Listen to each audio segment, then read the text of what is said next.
यह professor L B. Gaikwad का English literature web YouTube channel है।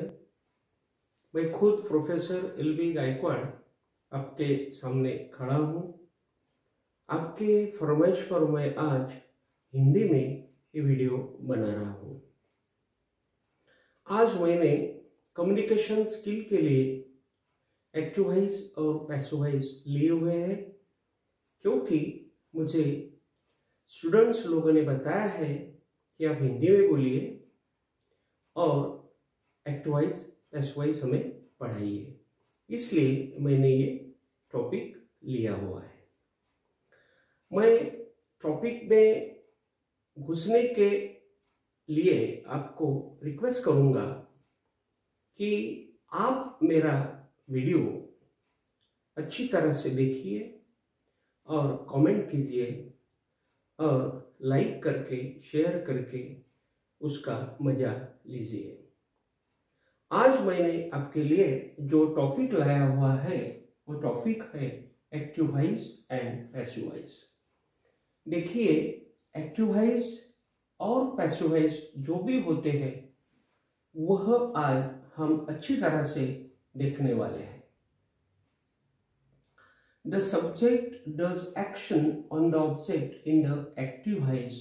देखिए, यहाँ पर ऐसा बताया गया है कि जो एक्टिव वॉइस होता है उस एक्टिव वॉइस में जो सब्जेक्ट होता है वो सब्जेक्ट एक्शन करता है, यानी क्रिया करता है कर्म के ऊपर, यानी उसमें जो कर्म होता है उस कर्म के ऊपर ये सब्जेक्ट एक्शन करता है, क्रिया करता है। सब्जेक्ट उसका मेन होता है और ऑब्जेक्ट के ऊपर वो क्रिया करता है। The subject is active and the object is passive in it, यानी जो एक्टिव वॉइस होता है उस एक्टिव वॉइस के वाक्य में जो सब्जेक्ट होता है वह सब्जेक्ट एक्टिव होता है, यानी क्रियाशील होता है, और जो कर्म होता है, जो ऑब्जेक्ट होता है वह ऑब्जेक्ट पैसिव होता है, यानी वो क्रिया नहीं करता, वो थोड़ा यानी पैसिव होता है, यानी क्रिया करने वाला नहीं होता है, उसके ऊपर क्रिया की जाती है, यानी सब्जेक्ट उसके ऊपर क्रिया करता है। इसीलिए ऐसे सेंटेंस को एक्टिव वॉइस का सेंटेंस बताया जाता है और बोला जाता है। यहाँ पर फॉर एग्जाम्पल लिया हुआ है और वो एग्जाम्पल है I help Mohan always, positive है। ये जो उदाहरण यहाँ पर दिया हुआ है ये होकारार्थी है, यानी पॉजिटिव है, और इस एक्टिव वॉइस की जो भी रचना यहाँ पर दी हुई है वो रचना है SVOC प्लस फुल स्टॉप, यानी इसमें आई सब्जेक्ट बताया हुआ है, हेल्प मेन वर्ब बताया हुआ है, यानी वर्ब बताया हुआ है।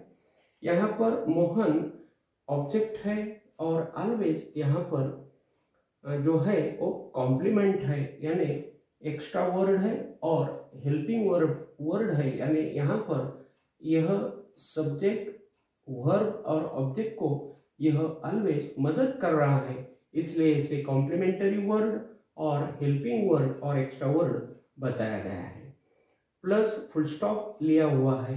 ये फुल स्टॉप यहाँ पर आप देख रहे हो, ये फुल स्टॉप है और यह फुल स्टॉप यहाँ पर लिया गया है, इसलिए SVOC प्लस फुल स्टॉप यह रचना एक्टिव वॉइस की रचना है, पॉजिटिव एक्टिव वॉइस की रचना है।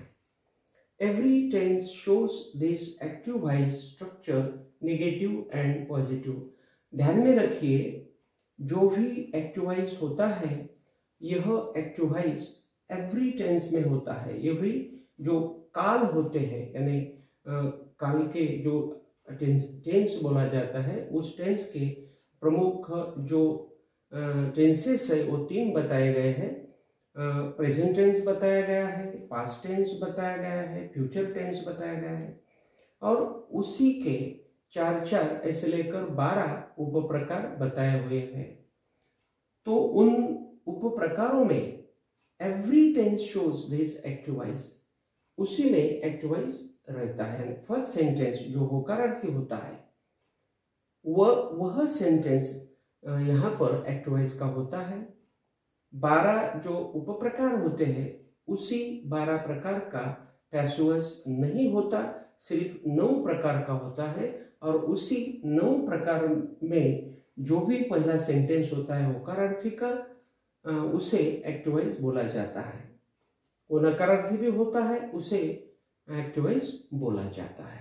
So every tense shows this active voice structure, negative and positive. बोलने का मतलब यह है कि एक्टिव वॉइस में एक स्ट्रक्चर नेगेटिव होती है तो दूसरी स्ट्रक्चर पॉजिटिव होती है। The object becomes the subject in the passive voice and the subject is in the by structure. देखिए यहाँ पर स्पष्टीकरण ऐसा है कि the object becomes the subject in the passive voice. जब हम पैसिव वॉइस लेते हैं उसी पैसिव वॉइस में जो ऑब्जेक्ट होता है वो सब्जेक्ट बन जाता है और जो सब्जेक्ट होता है वह बाय के स्ट्रक्चर में चला जाता है।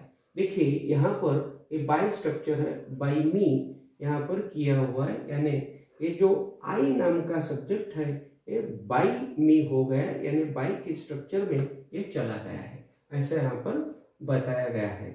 The subject is passive in the passive voice. देखिए ये जो पैसिव वॉइस होता है इसी पैसिव वॉइस में ऑब्जेक्ट एक क्रियाशील होता है, क्योंकि ऑब्जेक्ट सब्जेक्ट के जगह पर आ जाता है, तो इसीलिए ये जो सब्जेक्ट होता है वो पैसिव बन जाता है, वो बाय के स्ट्रक्चर में चला जाता है, इसीलिए द सब्जेक्ट इज पैसिव ऐसा बोला जाता है in the passive voice. And the object is active there, उससे ऐसा बोला जाता है कि पैसिव वॉइस के स्ट्रक्चर में जो ऑब्जेक्ट होता है वह एक्टिव हो जाता है, यानी सब्जेक्ट की जगह वह ले लेता है, और जो सब्जेक्ट होता है वो बाय के स्ट्रक्चर में चला जाता है, इसलिए उसे यहाँ पर यानी सब्जेक्ट को यहाँ पर पैसिव बताया जाता है और कर्म को यानी ऑब्जेक्ट को यहाँ पर एक्टिव बताया जाता है। इसीलिए एक एग्जाम्पल यहाँ पर लिया हुआ है। एग्जाम्पल है Mohan is always helped by me. यहाँ पर ये जो उदाहरण है ये उदाहरण पैसिव वॉइस का है। देखिए यहाँ पर मोहन नाम का ऑब्जेक्ट लिया हुआ है, इज यहाँ पर लिया हुआ है बी का, यानी एम इज आर यहाँ पर लिया हुआ है। एम इज आर जो होते हैं उसमें से एक इज यहाँ पर लिया हुआ है, क्योंकि मोहन ही है इसलिए यहाँ पर इज लिया हुआ है। यहाँ पर एक कॉम्प्लीमेंट ऑलवेज लिया हुआ है, हेल्प्ड यहाँ पर किया है, क्योंकि ये जो हेल्प है यहाँ पर यह हेल्प पीपी का यानी पास्ट पार्टिसिपल का काम कर रहा है, इसलिए उसे लिया गया है। बाय रखा हुआ है, और जो आई है इस आई का, ये जो आई है इस आई का यहाँ पर मी किया गया है, यानी ये जो आई नाम का सब्जेक्ट है यह सब्जेक्ट यहाँ पर बाय के स्ट्रक्चर में चला गया है। देखिए ये मोहन है, यहाँ पर सब्जेक्ट के यानी सब्जेक्ट के जगह पर लाया गया है। यहाँ पर बी यानी एम इज आर में से इज लिया हुआ है, ये जो कॉम्प्लीमेंटरी वर्ड है यहाँ पर लाया गया है। ये जो हेल्प है इसका पीपी यहाँ पर किया गया है, फिर बाय लिया है, और ये जो आई है ये आई को मी बनाया गया है, यानी बाय के स्ट्रक्चर में ये आई को लाया गया है। और इसकी जो स्ट्रक्चर होती है वो स्ट्रक्चर यहाँ पर बताई हुई है कि पहले आप जब पैसिव वॉइस बनाते हो, लिखने लेते हो, तब ऑब्जेक्ट पहले लेना चाहिए, फिर बाद में बी का रूप लेना चाहिए, यानी एम इज आर में से एक जो भी है वो लेना चाहिए। यदि आई सब्जेक्ट होता है तो एम आता है, यदि ही इट सब्जेक्ट्स होते हैं तो इज आता है, और अनेक वचनी जो होते हैं प्लूरल होते हैं तो वहाँ पर आर आता है।